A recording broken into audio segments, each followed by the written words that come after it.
Oi, oi, pessoal, tudo bem? Preparados aí para o nosso último dia de maratona? Ó, o Cristiano já entrou.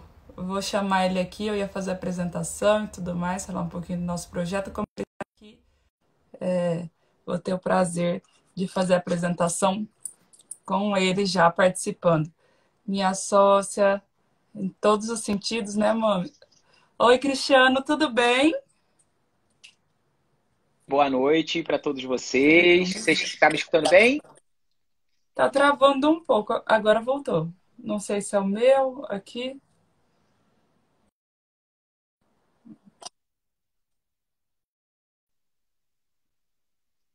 Agora voltou. Eu acho que é o meu, acredita? Eu tive que sair do 4G e voltar pro Wi-Fi.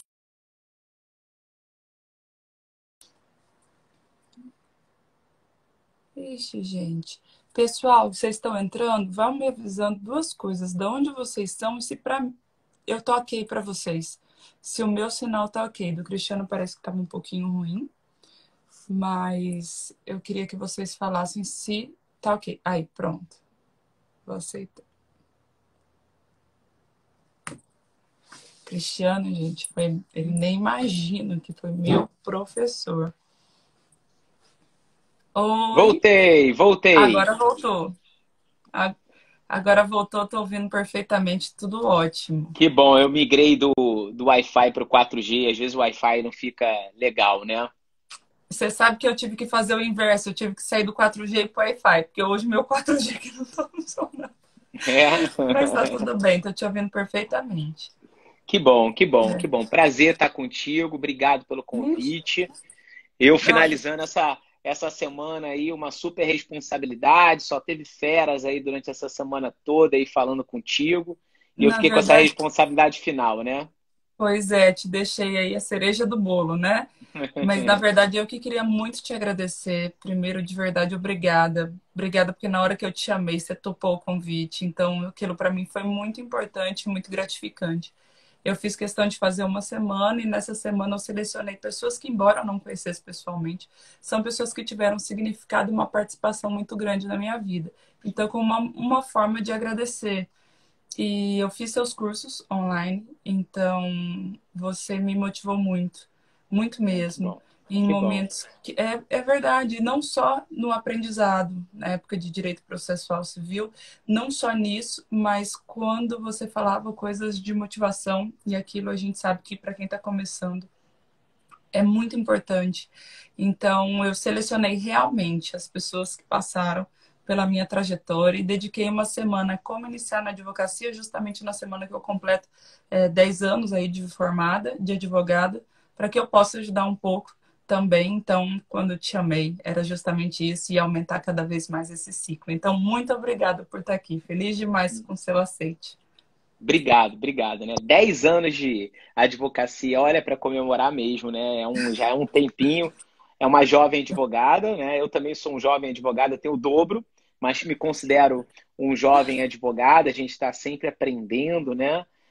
Coisas simples, mas e como coisas complexas. A advocacia, assim como qualquer outra profissão, é um eterno aprendizado, né? Assim, às vezes, como protocolizar algo, né? Distribuir eu tenho que entrar ali no PJE ou o sistema específico do tribunal. Às vezes, durante muitos anos, trabalhei em grandes escritórios e agora que estou mais ligado a um pequeno escritório, um escritório boutique. Durante muitos anos eu não fiz nada disso na minha vida, né? Eu não tocava no sistema processual, eu elaborava as questões, mandava no Word, e a galera depois salvava no PDF, subia nesse processo eletrônico que não existe, que aquilo ali é um acúmulo de PDFs, né? Nem mais original aquela prova é, né? Nem mais. No momento que você escaneou ela, ela deixou de ser original. Hoje a Então, gente estava assim, falando sobre isso. pois é. E aí, Excelente. assim, a gente vai aprendendo sempre, assim, coisas simples, coisas mais complexas, é um eterno aprendizado. E agora, mais do que nunca, estamos passando por uma fase nova de aprendermos a trabalhar em algo que é novo para muitos advogados, principalmente aqueles que não têm um plano B, estão passando por uma série de dificuldades, desafios para que se adaptem a esse novo mercado, que é um mercado que eu não sei se vai ser um mercado muito diferente para frente. Talvez seja uma tendência até. Hoje a gente tem, ouso dizer, mais de 90% dos escritórios de advocacia estão trabalhando na modalidade home office. Não vou dizer que vai ser 90%, mas muitos escritórios vão migrar literalmente para esse trabalho, seja por uma economia, seja porque muitos escritórios, inclusive, estão tendo mais produtividade nesse período, né? Se eu tirar pelo meu, a gente aumentou quase em 40% de produtividade, todos em home office, e também a gente está fazendo contratação, mas ao invés de vir incorporar futuramente a estrutura do escritório, ficar indo todo dia, justamente para trabalhar em casa. Então é uma espécie de terceirização, né? Então aqui tem funcionado muito bem, a gente tem sido... Foi uma coisa que pegou de surpresa. Eu digo que essa pandemia veio e nos trouxe vários sentidos. O novo normal, né, que todo mundo fala, o novo normal. E dentro desse novo normal, dentro do nosso coração, uma possibilidade muito grande de ajudar as pessoas. Justamente por isso, essas lives, é incrível o retorno que eu recebo, e olha que eu não faço nada, absolutamente nada. É uma hora do meu dia que eu paro, venho aqui, a gente bate um papo sobre alguma coisa e as pessoas saem daqui muito felizes, impactadas. Então a gente vê o quanto ajuda. E cada vez mais eu tenho sentido a necessidade disso, de em 10 anos agradecer todas essas pessoas que passaram no meu caminhar, e eu te agradeço novamente, né? Então, e também a possibilidade dos escritórios se modernizarem. Não sei como está aí no Rio de Janeiro, mas aqui o Tribunal de Justiça também aumentou muito a produtividade, julgou. Hoje a gente completa 2 meses aqui de home office e ele já julgou mais processo do que julgou quase no ano passado inteiro. Então, o TJ, a grande maioria dos TJs desenvolveu em 30 dias, nos primeiros 30 dias da pandemia, mais do que nos 10 anos que se passaram. E a gente já começa a falar de algo que estava estabelecido até no próprio Código de Processo, que é o uso da tecnologia a favor do judiciário, que não é uma coisa cara, e a gente começa a ver isso. Eu fico falando de produtividade e por diversas vezes eu era o responsável desse outro escritório que eu trabalhava por sustentar oralmente, e era muito comum eu viajar para Brasília e sustentar um RESP, algo nesse sentido.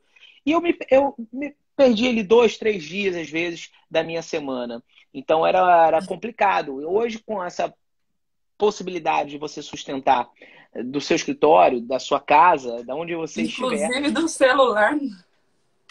Esses dias isso um que eu colega falo estacionou, ele estava dirigindo, chegou a hora dele, a assessora do TJ manda uma mensagem, ele estacionou o carro, parou, fez a sustentação, continuou, achei aquilo incrível, eu falei, meu Deus.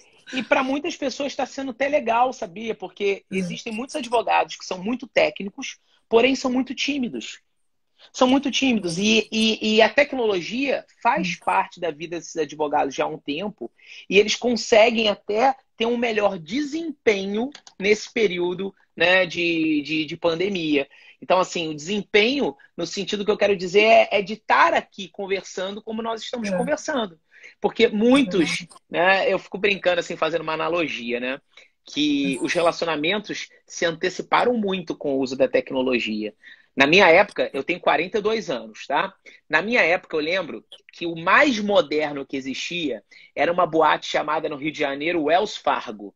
Era uma boate meio cowboy, em que nessa boate, em cada mesa tinha um telefone. Então, se você achava uma menina ou um menino bonito na mesa lá do lado, você pegava o telefone e ligava para a mesa. Né? E aí você fala, pô, sei que até... eu vou falar, as pessoas acham que não, mas eu sou uma pessoa tímida, eu sou extrovertido e tal. Acho que mas não real. Mas eu sou um cara, assim, na minha época que eu sou casado há muitos anos, né? Mas assim, na minha época de relacionamento, eu tinha muita dificuldade de chegar na menina, né? De estar lá e pronto, conversar. Eu tinha timidez. E hoje eu vejo que a tecnologia ela antecipa isso. Um direct no Instagram, sei lá, um like ali. E aí já começa a ter uma troca antecipada. E aí, fazendo essa analogia com a sustentação oral, muitos advogados que são travados, são tímidos, que são muito técnicos, e eu vi isso durante muitos e muitos anos, pessoas que dentro, interno no escritório, eram brilhantes na escrita, conversando conosco eram brilhantes, mas quando subiam na tribuna, ou mesmo para fazer uma simples audiência, travavam. E aí, como eles são habituados a fazer diversas reuniões via celular, via Skype, via qualquer outro tipo de videoconferência, por exemplo, eles estão se dando bem nesse período, porque eles desenvolveram, em razão da pandemia, essa técnica que estava dentro deles ali guardada, uma habilidade que estava ali Eu até ia perguntar sobre incubada. isso. Incubada. Eu ia exatamente perguntar sobre isso. A gente vai falar se é possível advogar na crise, mas eu queria antes. Eu ia perguntar se o advogado, se na crise a gente precisa desenvolver algumas habilidades, se o advogado na crise precisa, para sobreviver, desenvolver habilidades. Mas vamos pelo começo, para eu não vou pular as etapas, né? Eu sou muito fã de começos. Eu, particularmente, sei um pouco da sua história.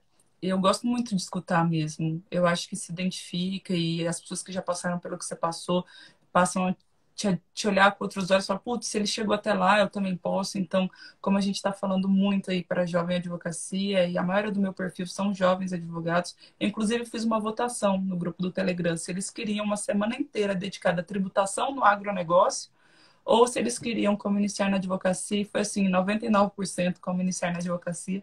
Ah, que Então, bacana.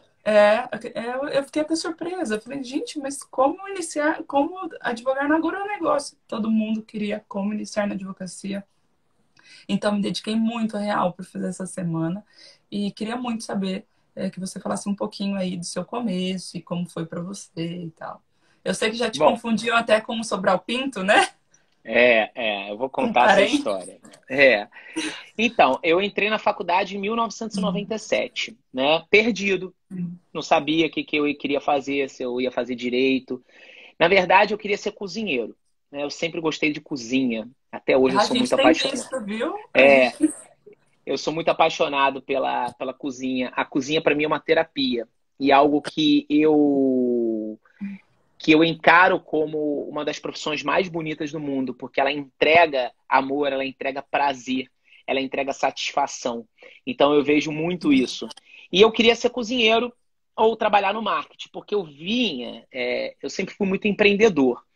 Eu venho de uma família que eu tenho minha mãe pedagoga, um pai advogado, uma classe média para baixo. Não era pobre, não era uma classe média média, como a galera fala, era uma classe média que vivia ali no limite. Meu pai tinha certas vantagens, porque a minha mãe era pedagoga e eu estudava em todos os colégios que a minha mãe trabalhava, ou seja, eu sempre fui bolsista a minha vida inteira, eu e minha irmã. Até pelo menos a minha oitava série. Nem sei como se fala hoje, né? Mas até minha oitava série eu fui bolsista. Depois, não. Então, eu fui vendedor de sacolé, em algumas cidades chama de din, geladinho, né? Fui muitos anos vendedor de sacolé. Vendia na rua mesmo com isopor. As pessoas acham que isso é a maior mentira do mundo. Queria que eu tivesse registros dessa época, assim, né? A minha mãe até outro dia achou, eu vou printar no meu Instagram, né? Eu vou tirar uma foto dela quando eu saí com o meu isoporzinho para vender. Depois eu fui vendedor de lojas, trabalhei durante muitos anos em loja, trabalhei na Oscar, trabalhei na Mister Cat, trabalhei na Oliver, trabalhei na Sandpiper, trabalhei na Richard, trabalhei em várias, vendi sapato, roupa, fui vendedor de pacote de turismo, trabalhava com operadoras, né? Trabalhei fixo, depois trabalhei como freela.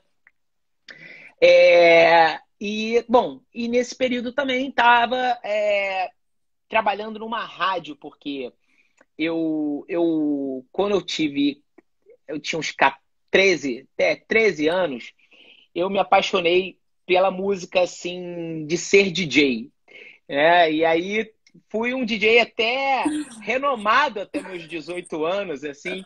Eu sempre me enfiei de cabeça em tudo e tocava numa rádio no Rio. Era o único menor que tocava numa rádio no Rio. Eu tinha um programa sempre às 3 horas da tarde, na Rádio Imprensa 102.1, ficava na rua Felipe Camarão, no Rio de Janeiro, na Tijuca, depois passou para Presidente Vargas, e era um programa de baile funk, então eu tocava funk, né? Então, era essa época. Outro dia até Ah, estava eu vendo. vi Dennis DJ, eu vi. O Denis tocava comigo na rádio, olha isso. O Malboro tocava comigo, então eu sou dessa old school mesmo, né? E aí o Denis estava tocando, eu mandei até uma mensagem para ele, eu falei, cara, tá aí, pô! E aí eu tenho uma mesinha que há um pouco tempo atrás eu fiquei com a saudade de tocar, eu falei, vou comprar uma mesinha dessa, que na minha época não era nada disso, era só disco mesmo e tal. Pois bem, aí bom, passei a faculdade, trabalhei em escritórios grandes, pequenos, fui estagiário, fiz o primeiro concurso para estagiário da Defensoria Pública no estado do Rio de Janeiro, foi o primeiro concurso assim, de estagiários. A FESUDEPERJ, que é uma escola oficial da Defensoria, fez o concurso ligado à Defensoria Pública. Passei nesse concurso lá, trabalhei na assessoria criminal durante muitos anos. E, bom, me formei e aí veio aquela dúvida, né? Se eu ia fazer concurso, se eu ia advogar. Trabalhava num grande escritório, eram mais de 1.000 advogados nesse escritório. E eu fiquei responsabilizado por bancas de plano de saúde na época. Fiquei lá um tempo e logo depois eu comecei a fazer concurso e tive uma aprovação para delegado de polícia no estado de Minas Gerais. E esse escritório me fez uma contraproposta para que eu permanecesse no escritório. E foi uma contraproposta que foi muito legal e bacana. E eu continuei nesse escritório durante um bom tempo. Depois eu resolvi ir para o escritório do meu pai. E eu não sei se foi um erro ou um acerto.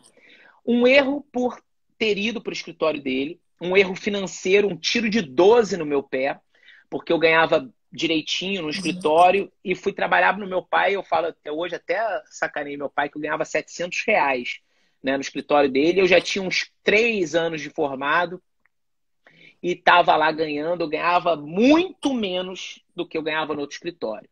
Quando teve aprovação para delegado em Minas, o inicial era muito baixo, era 3.100. Né? Muito baixo. Hoje o inicial em Minas é 13, alguma coisa assim. Pois bem, e aí eu fui trabalhar com ele, foi um erro para mim, porque o relacionamento não ficou legal, trabalhar em família é um desafio, eu entendo muito bem disso, hoje ainda trabalho com meu pai, e foi um desafio muito grande para mim. Saí do escritório, uma época fui para outros escritórios, e começou a minha vida de pós-graduação. E aí abri um concurso para a Faculdade Estácio. Foi o primeiro concurso também da Faculdade Estácio para dar aula. Eu passei nesse concurso, ganhava muito pouco, mas eu tinha dado um passo de dar aulas. Né? Eu tinha vontade de dar aula. Eu esqueci de contar que antes eu tinha abandonado o direito e fui fazer faculdade de gastronomia. Abandonado o direito depois de formado, tá?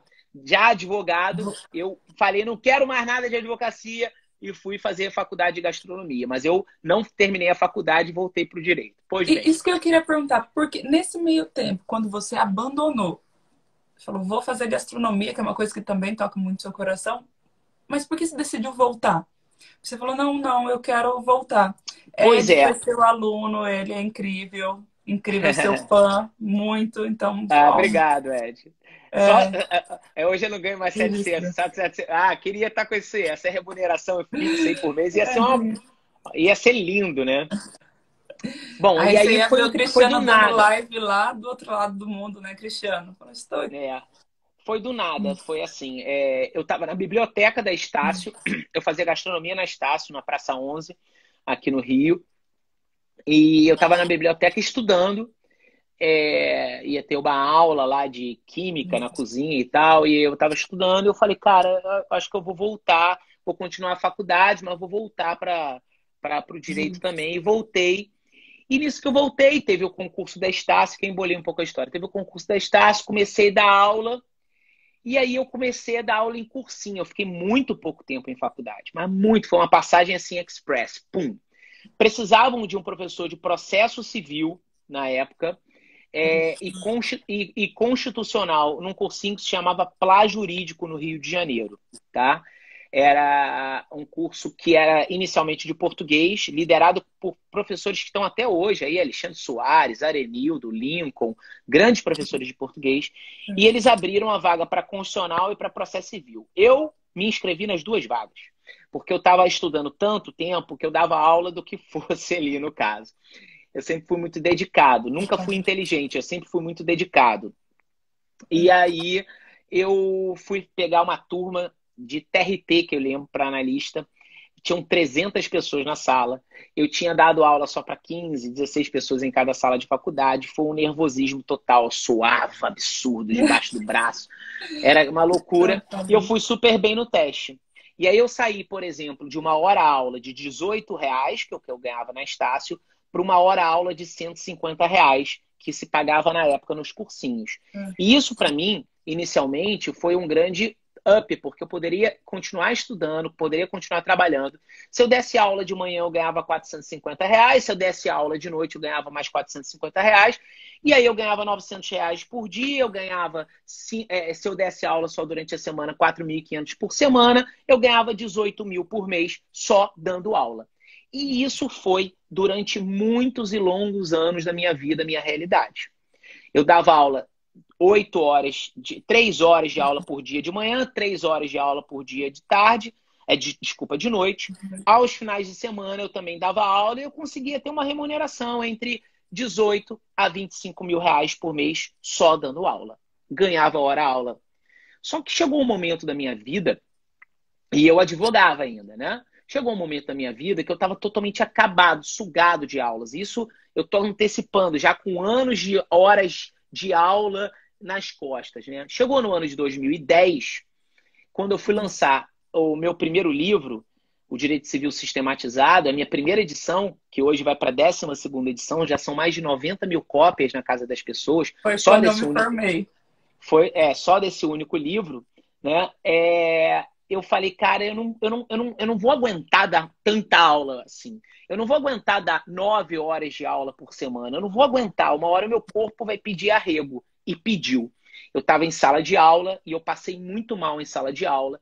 E eu tive uma sensação de tipo um infarto, um desmaio. Foi quando eu descobri que eu tinha me tornado hipertenso, uma série de coisas, né? E era uma tensão muito grande.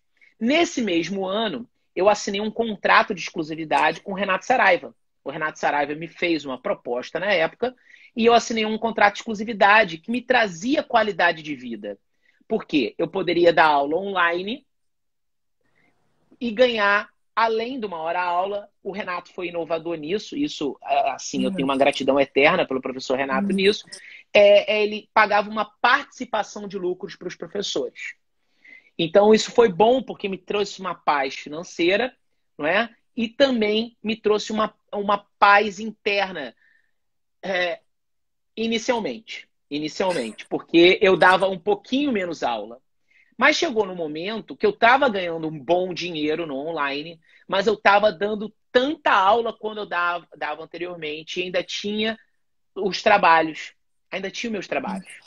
Né, escritório e tudo mais. Você estava com seu pai no escritório durante essa época? Estava com ele e eu já estava dando consultoria para vários escritórios no Rio de Janeiro, São Paulo, Belém, Fortaleza. Eu fazia as petições. Até hoje acontece isso, né? Muitos escritórios entram em contato comigo, eu faço treinamento às vezes do escritório ou eu faço peticionamento, entrego e nem apareço, né? Quer dizer, grandes escritórios me contratam para fazer uma defesa e aquela defesa via copia e cola.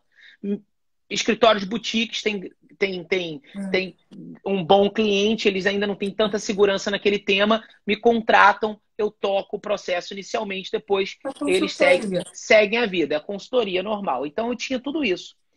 Mas eu comecei a desenvolver uma síndrome de pânico. Foi uma loucura na minha vida, foi um período muito ruim.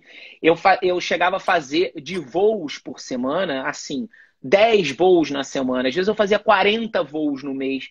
E aí eu já tinha medo até de entrar no avião. Foi um período muito ruim para mim. Porque eu comecei a engordar muito, eu descontava na comida. Eu entrava no estúdio e ficava triste. Eu tinha a síndrome do pânico e a síndrome da tristeza de dar aulas. Aquilo deixou de ser um prazer para mim e se tornava uma obrigação. E o medo era ter a queda na qualidade e os alunos entenderem que isso estava acontecendo na minha vida. E aí eu resolvi dar uma parada, tipo um ano sabático, mas eu não tirei um ano, eu tirei um período para ficar mais calmo. Eu dava uma aula só por dia, às vezes eu dava 3 aulas por semana, e isso foi acontecendo, né? Pois bem, as coisas foram acontecendo, aí entrou mestrado, entrou doutorado, toda aquela vida acadêmica que eu também resolvi fazer, porque eu era visto pela academia, e eu sempre não gostei disso, achei sempre ridículo, deixo isso bem claro, como um professor de cursinho e ponto final.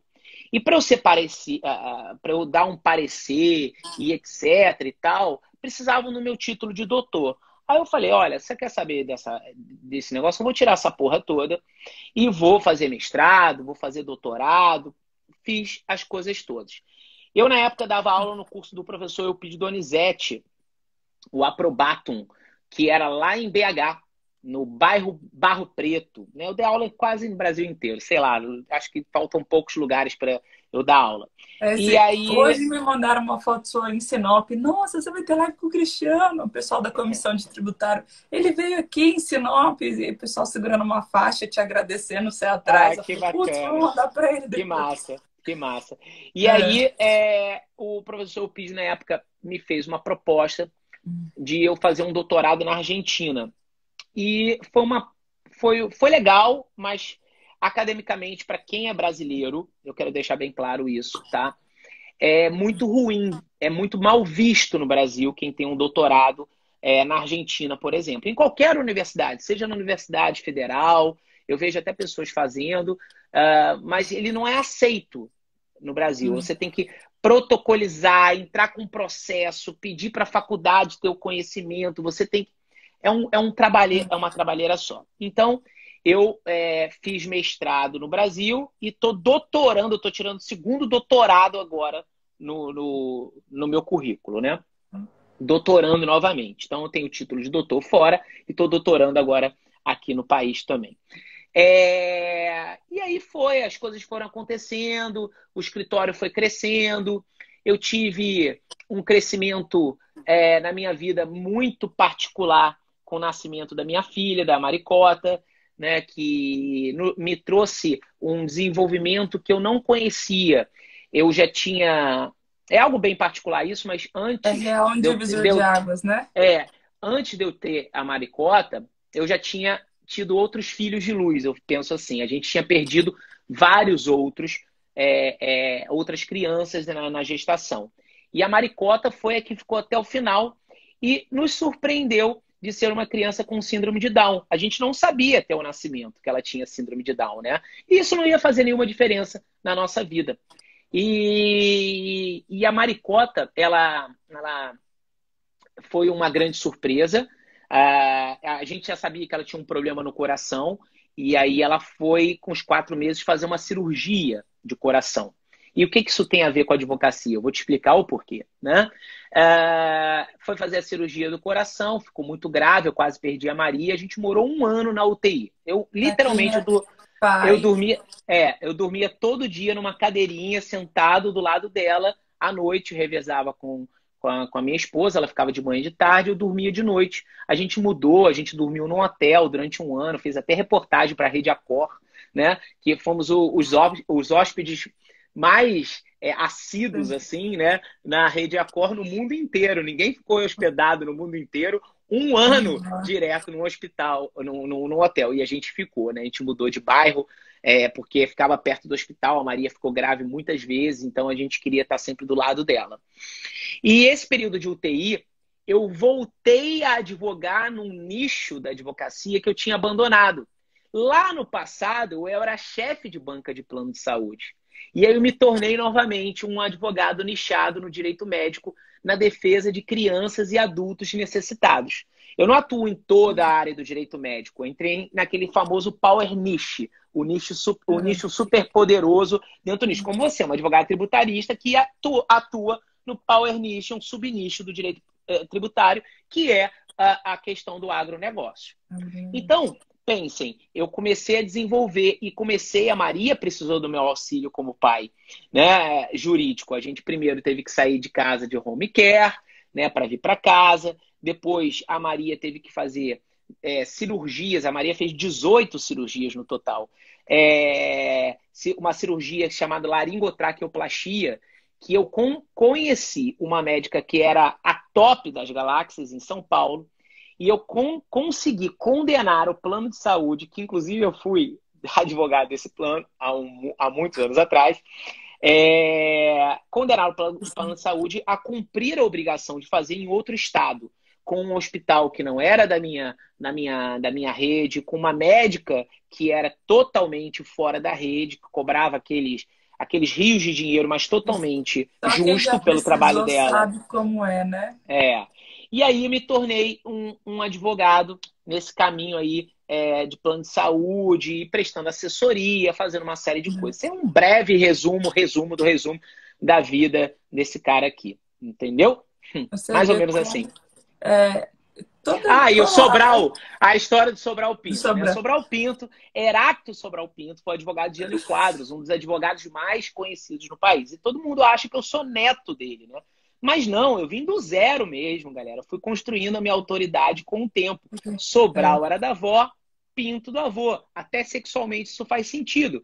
Uniu e aí nasceu o Sobral Pinto, que veio do faz José muito Sobral Pinto, sentido do meu mesmo. pai. Faz muito Olha, eu vou sentido. falar, fiquei aqui até haja coração, hein? E Você aí vê, é a isso, um advocacia é muito pouquinho da engraçada. história. Um pouquinho da história Que aí. história. Eu acho que isso tudo faz realmente o grande profissional que você é. E, ontem eu ainda escrevi um pouco sobre isso. A nossa história tem muitas marcas, né? E é realmente como se fossem cicatrizes. E nesse momento, as pessoas têm dois caminhos. Ou elas se afundam, e muito, muito mesmo com quem está começando, não importa que idade que for. Ou quem está começando com 40 anos, ou quem realmente está começando muito novo, com 20 os medos. E aí, conforme você vai escrevendo a sua história, você vai se ferindo, vai se arranhando, vai se machucando. E muitas vezes a vida vai te empurrando para um lado onde você quer desistir. Fala, putz, vou largar tudo, não é para mim, eu vou, de repente, fazer gastronomia, que é o que toca meu coração, e vou deixar o direito. E quando a gente supera isso, a gente volta e essas marcas nos fazem ser os profissionais que somos, nos tornam da grandeza que somos, sabe? Então, quando a pessoa olha, eu tenho muito respeito pela história das pessoas, porque você olha, você admira e tem, putz, esse cara passou tudo isso e tá aqui, tá em pé, conseguiu. Óbvio que eu consigo também, sabe? Então, quando eu te pedi para falar um pouco do começo, eu não sabia que ia ser assim tão rico em detalhes, mas é porque sei que sua história é muito bonita e as pessoas que estão passando por dificuldade.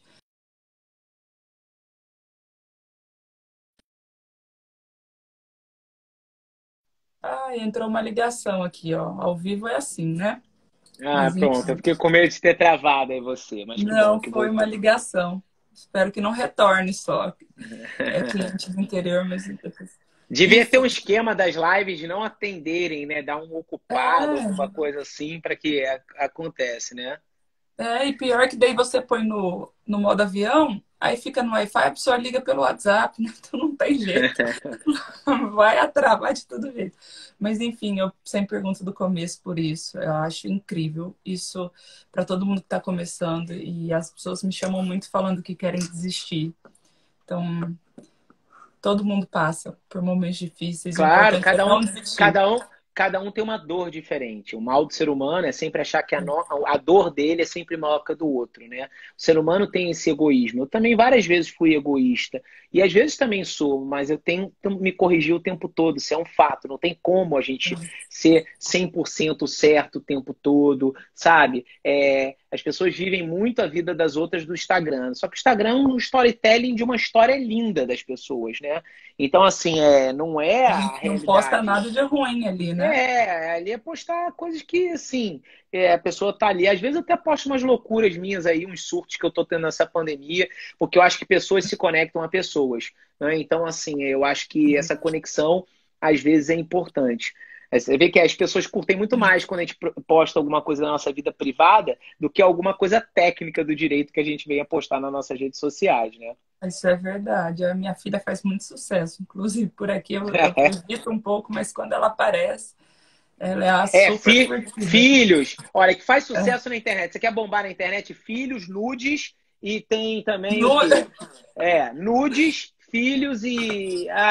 eu esqueci o outro, que são os três mais bombados. Filhos, nudes e eu esqueci o outro. Bom, Esse vou outro você lembrar até o passa final da depois, live. que daí eu vou colocar para É. todo mundo aqui, enfim. Nosso tema é como advogar na crise.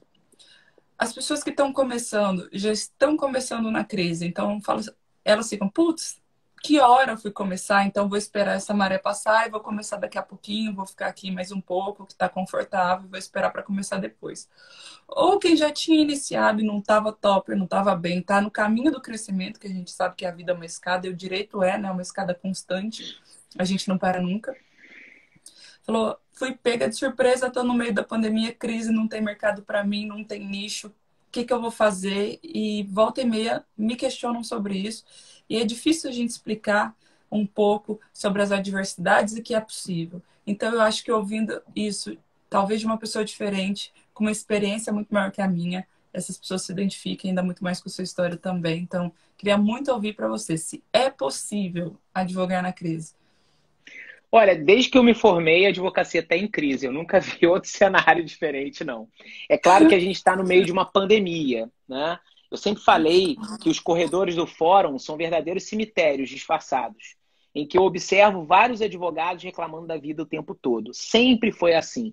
Rodas de advogados que se reúnem e falam, nossa, mas o cliente tal, ai, a advocacia é isso, ai, eu tô não sei o quê. Sempre muito uma desculpa. E isso é natural do ser humano. É essa crença que é alimentada durante muitos anos de você viver um vitimismo, né? Então, assim, viver um vitimismo é bacana porque as pessoas têm pena de você e algumas pessoas gostam de ter de que as pessoas sintam pena dela. Ah, sabe, tadinho e tal. Então, assim, agora a gente está numa pandemia e muitas pessoas estão se valendo dessa pandemia para dizer aquilo que já diziam, só que agora de uma forma mais potencializada, né? Cara, a advocacia acabou, né? A advocacia acabou. Muita gente está falando, a advocacia já estava falida e ela acabou. Só que eu vi e enxergo uma grande oportunidade de dentro para. Eu sempre falo que as oportunidades elas nascem de dentro para fora e não de fora para dentro. Não é você me dizendo que é uma oportunidade. Eu digo que nasce uma oportunidade quando eu observo essa oportunidade. A advocacia, no meio de 1.300.000 advogados, 3 milhões de bacharéis de direito, está passando e estava passando, e eu posso falar por mim, desde que eu me formei, e estava passando por uma crise. Não é? O salário inicial aqui no Rio de Janeiro é entre R$ 1.200 a R$ 1.500. É ridículo, mas é a realidade. É vergonhoso, é a realidade. E só vai depender daquela pessoa querer modificar isso. Só vai depender daquela pessoa. Não vai depender de mais ninguém. Os escritórios de advocacia, como o meu, precisam de audiencista para dizer sim ou não numa audiência. E para ganhar 30, 35, 40, tem escritórios que pagam R$ 20 por audiência realizada. Eu sei disso. Isso é a realidade do país, infelizmente. Mas você não precisa viver essa realidade. Não foi porque seu pai foi pobre ou criou para você ter uma mente de pobre que você vai ser pobre. Você pode mudar isso. Então, assim, a realidade é que dá para advogar na crise, dá para advogar nessa crise potencializada que é a pandemia. É muito triste o que a gente está vivendo no mundo inteiro. É muito triste, muito triste. A gente vive uma crise na política, a gente vive uma crise na saúde, a gente vive uma crise na economia e a gente vai viver a crise do judiciário, porque o judiciário ele vai colapsar. Ele vai colapsar. Então é um momento, desde o ano passado eu fiz 76 palestras no ano. Foi meu recorde. Eu nunca tinha feito tantas palestras. Esse ano eu tava disposto a quebrar o recorde do ano passado, mas não vai dar por causa da pandemia, né? Se live contar como palestra, eu acho que eu já sei lá quantas eu já fiz. 76 palestras, dessas 50 e poucas eu falei da advocacia 5.0, que é esse perfil do advogado que antecipa a crise, negociador, empatia, com bom atendimento, um advogado que usa tecnologia, é um advogado que tem inteligência emocional, todas aquelas situações de pensar fora da caixa. Então, é um momento realmente de você ver o nascimento de uma advocacia extrajudicial incrível de negociação, de autocomposições, de mediação, de arbitragem, de online dispute resolution, o ODR. Você tem milhões de plataformas de negociação que você pode ter honorários muito mais rápidos do que... Inclusive, no tributário, hoje a gente está com possibilidade de transação extrajudicial, direto com a Fazenda, Sim, com a lei que saiu. sim. Incrível. E aí, Um marco isso é pra muito gente. bom. Você entrega um resultado rápido para o seu cliente, ganha honorários rápidos. Você tem uma infinidade de novos temas ressurgindo dentro de temas, né? Então, eu falo por mim, o direito privado e precisamente o direito civil, ele não vai ser mais o mesmo depois da pandemia. Olha quantas teses estão sendo levantadas, olha quantos temas as pessoas estão passando no direito das famílias, nas relações condominiais, nas relações de locações, obrigações cíveis no geral, que envolvem até também obrigações que envolvem relação de consumo. Você tem aí 1.000 operadoras de planos de saúde, 47 milhões de usuários de planos de saúde no país. Então, existe uma infinidade de temas para você prospectar cliente através de um bom conteúdo jurídico nas redes sociais, desde que não venha ferir o código de ética. É claro que o código de ética tem que ser modificado. É claro que nós, advogados, nós somos vendedores, ok? Eu sempre defendi isso. Nós somos vendedores. A gente trabalha com business, a gente trabalha com um negócio. Então, você tem que saber gerir o seu negócio. E claro que a faculdade não nos ensinou isso. Ela não ensinou business pra gente na faculdade. Você não tem gestão financeira, você não tem gestão de pessoas, você não tem uma porrada de coisa. Ou seja, Marketing é muito importante. marketing, tudo. Então, essa dor que eu carreguei durante muitos anos na minha vida, né, de estar perdido naquele mundo doido do direito, cheio de palavras rebuscadas e etc., que não se conectavam à pessoa que eu era, eu falei em 2016, na época, com o Renato Saraiva e a professora Cristiane Dupré, que o Renato era ainda membro do Ministério Público, a Dupré, uma professora de anos e anos de faculdade, e eu carregando cursinho e advogado, falei, cara, eu quero treinar os advogados. Eu quero trazer as minhas dores da advocacia para dentro de um cursinho.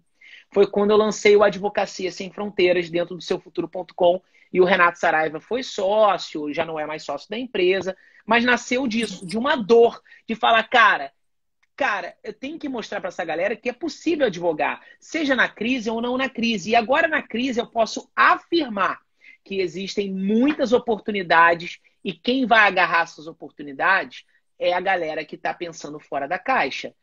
O trator, a avalanche, de tsunami vai varrer os advogados. Deixa eu te dizer se você está escutando isso, tá? Se você que está aí, segue a Lorena e está escutando isso, vai ser um tsunami. Os advogados vão viver a falência. A falência vai estar tatuada no corpo dos advogados. Isso é um fato. Não é te desanimar, não. É levantar e te dar um tapa na cara e dizer, porra, meu irmão, olha só. Porra, minha amiga, tá aí um mercado cheio de oportunidades, só na garra quem quer. Ah, eu tô indisposta, essa pandemia me faz procrastinar. Então continua vivendo essa vida. É um momento de Alice no País das Maravilhas. Qual caminho você quer seguir na sua vida? Né? Qual caminho você quer seguir? Qual o caminho? Poxa, tem tanta live de conteúdo legal. Quantos insights estão sendo dados aí por jovens advogados, né? Você vê o Fernando, que é um cara com muito conteúdo, mas é um jovem advogado. Você tem a Carol, que passou contigo aí, uma jovem advogada, mas sempre pensando, estudando temas que não fazem parte do direito, mas que se conectam com o direito, sabe? Então, advogar na crise... uma live sobre isso, exatamente sobre isso. Com Lenine, até citou um ministro, não me recordo qual, que ele falou assim... leia sobre tudo. E no tempo que sobrar vago, leia alguma coisa sobre o direito. E todo mundo, mas você é ministro do STF falando sobre isso, que é para ler sobre outras coisas no tempo que sobrar, estudar sobre o direito. Ele falou, sim, senão você não vai ter cunho nem para variar a sociedade, nem para saber por onde você ir e nem saber quais ideias você pode ter. Então, aquele profissional que também é muito limitado e não acompanha as mudanças sociais, esse também é um momento que ele está fadado a fracasso, né? Quando eu dou aula de contratos, eu falo que a gente aprendeu contratos como se fosse uma bolha. Eu, principalmente, porque eu me formei pelo Código Civil de 1916, né? Depois que ele mudou para o Código Civil de 2002. Que o contrato ele não pode ser analisado como uma bolha. Ele tem que ser submetido a um controle de merecimento para ver se ele está averiguado de acordo com a ordem social. Então, o contrato ele produz uma eficácia endógena para as partes contratantes e uma eficácia exógena. Ele produz efeitos para terceiro ou terceiros também. E essa é a ideia do direito. Porque a galera do direito ela só fica na função endógena, na eficácia endógena, interna. Só ali o direito, não. Mas a gente tem que pensar para a sociedade. Né? E aí você vai potencializar o seu escritório, e tá tudo bem se você não tiver escritório, tá? Dessa forma, se você tiver uma mente aberta, todo mundo fala hoje, muita moda, o seu mindset, porra, tá tudo bem, a mindset é bonito pra cacete falar mindset, mas a Igual mentalidade... soft skills também. Soft skills, é que você tem que ter soft skills, a galera muito da tecnologia pivota na sua vida, a galera gosta disso, eu acho legal também. Eu outro dia estava falando com uma menina que era minha tutora, eu não faço mais parte... Porque eu não sabia há pouco tempo atrás, Carol, que me ensinou o que era soft skills. O que é isso, Carol? Habilidades comportamentais. Eu falei, me traduz, por favor. Eu não sei. Eu saí do SERS esse mês passado, né? Foi um divórcio, mas um divórcio legal, né? Não teve briga, minha saída do SERS foi uma saída... Mas foi algo que me deixou muito magoado, com o coração apertado. É como se você estivesse se divorciando de uma pessoa que você não gosta mais, mas mantém um respeito, sabe? Tem aquele respeito entre homem e mulher e mulher, homem e homem, que não importa. Mas que você estava se divorciando. E eu era coordenador da pós-graduação de Direito Digital. E quem era minha tutora era a Amanda Lima. Durante anos eu tinha que ter um Google com a Amanda. Eu falei, Amanda, que ela vinha com os termos dentro do blockchain, aí tal, não, smart contracts, blockchain, e não sei o que, parada. E aí tinha os subtemas. Eu falo, Amandinha, calma, não é assim, eu tô trazendo uma pós-graduação de Direito Digital para leigos, então eu tenho que criar um vocabulário para essa galera entender o que você está falando, que eu falo e que aquele Beltrano também fala. É então, igual assim, o juridiquês, para quem já é mais antigo, tem que ter realmente um dicionário para essa galera nova. Eu estou no meio termo, eu não sei nem tanto do juridiquês e nem tanto dessas novas terminologias. Eu falei, gente, está bugando a minha cabeça. São muitos erros que o advogado pratica. Por exemplo, o advogado normalmente nas peças processuais coloca protesta. Por que ele está protestando por algo? Ele está lá protestando. Protesto é algo você protestar por algo. Protesto por todos os meios de prova cabíveis no direito. Gente, tecnicamente isso é errado. Né? Então, mas tudo bem. É a crença. É fazer o errado durante anos. É começar a aprender o certo. Há pouco tempo a gente teve um desembargador chamando a atenção de um advogado na tribuna, né? Todo mundo viu isso. Mas porque aquele advogado... não só da liturgia do STJ, mas a questão também da questão desse desembargador, acho que foi no estado de Goiás, não lembro, que eram amigos até. Porque ele falou, você tá falando em meu nome. Ele falava assim, você está falando em meu nome. Você lembra dessa cena?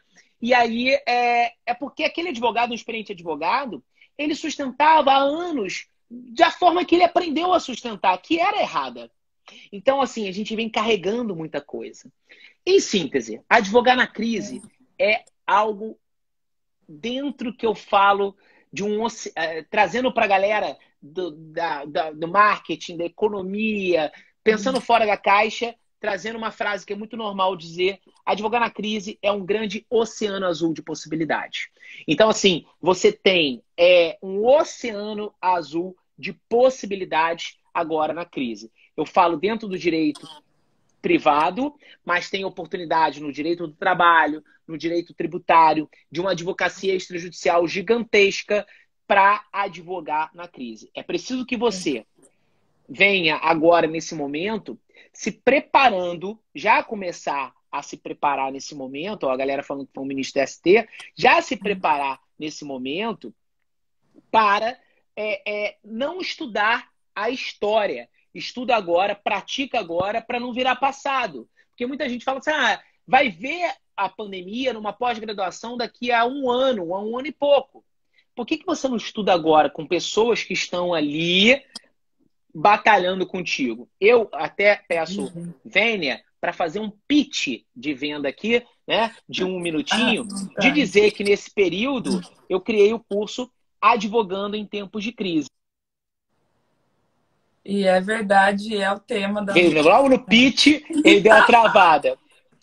Não, É, vamos eu repetir, porque criei, isso é eu criei importante. o É curso, importante mesmo. é, eu criei o curso Advogando em Tempos de Crise, é o curso que mais vende na minha plataforma. A gente já passa de 700 matrículas nesse curso. Eu fiquei assim impressionado, não esperava um resultado tão grande nesse curso, que é um curso que aborda famílias, aborda idosos, né, o Estatuto do Idoso, o ECA, a lei consumerista, ou seja, os hipervulneráveis e vulneráveis aí, locações e obrigações cíveis no geral. Então, eu estou pegando a galera Vale na dar um mão. spoiler? Eu vou dar Pode pegar. Eu tô, spoiler do curso? o quê? Pode spoiler do curso? Eu ia perguntar quais são as novas habilidades ou quais são as habilidades que o advogado tem que desenvolver em tempos de crise. Isso é óbvio que no curso você deve abordar isso de uma forma diferente, mas se puder soltar um pouquinho pra gente.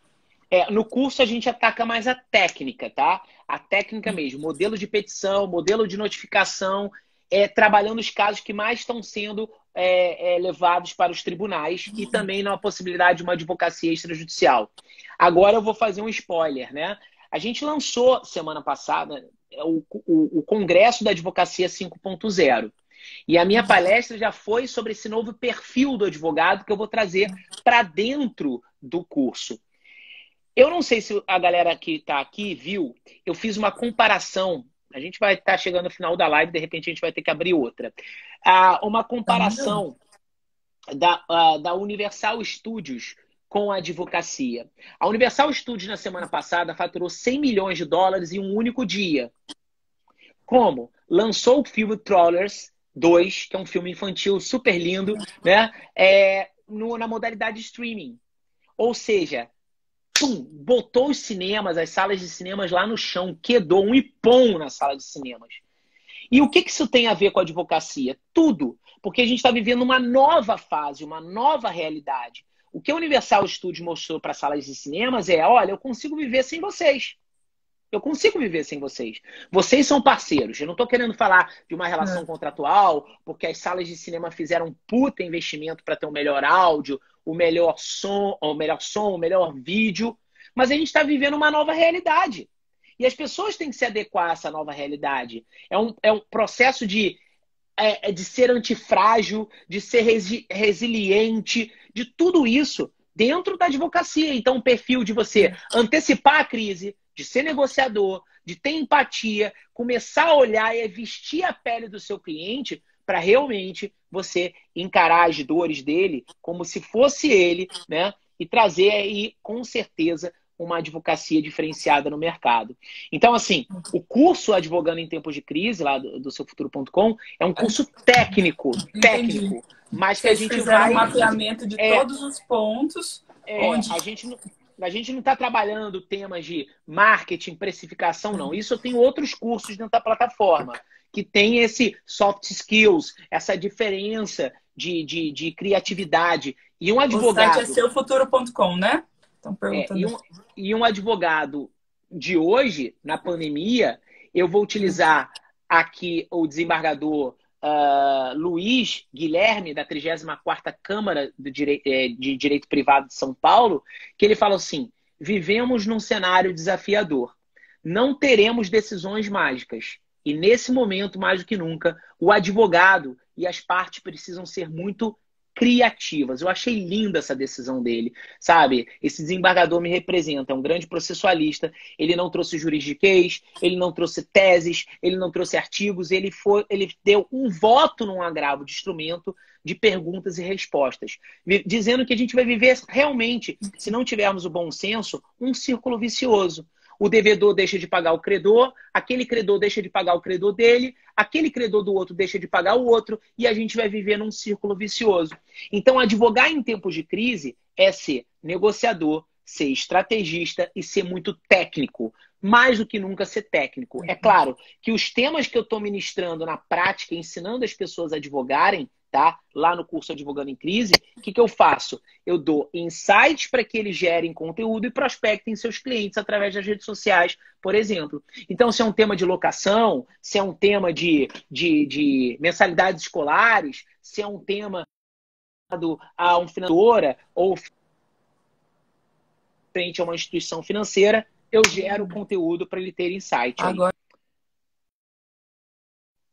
voltou. Agora eu tive que sair do Wi-Fi e voltar para o 4G. A gente vai fazendo esse revezamento, tá tudo certo. Sabe o que eu ia perguntar, Cristiano? Se você puder repetir os temas que você aborda, quais são as áreas? Que nessa hora eu te cortei. Então, o Advogando em Tempos de Crise, né? O curso é Advogando em Tempos de Crise, o site é seufuturo.com. Eu vou fazer o seguinte, para os seus seguidores aí.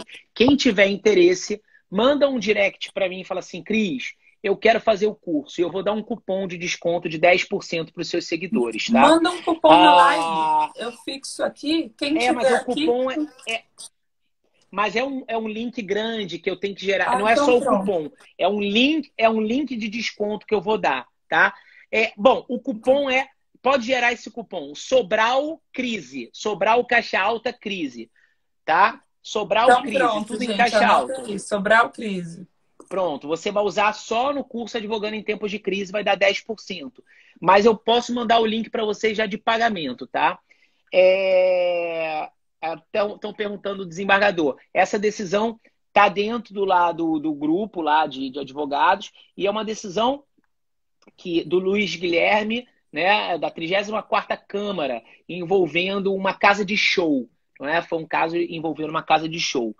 É uma decisão bela decisão realmente. Então o curso aborda locações, aborda obrigações no geral, aborda direito do consumidor, aborda famílias, a gente vai ter problemas com guarda, alimentos, uma série de coisas, né? Aborda idosos, aborda Estatuto da Criança e Adolescente, e nas aulas tem modelo de peça e modelo de notificação. Você adequa a realidade do seu escritório e já advoga para o seu cliente.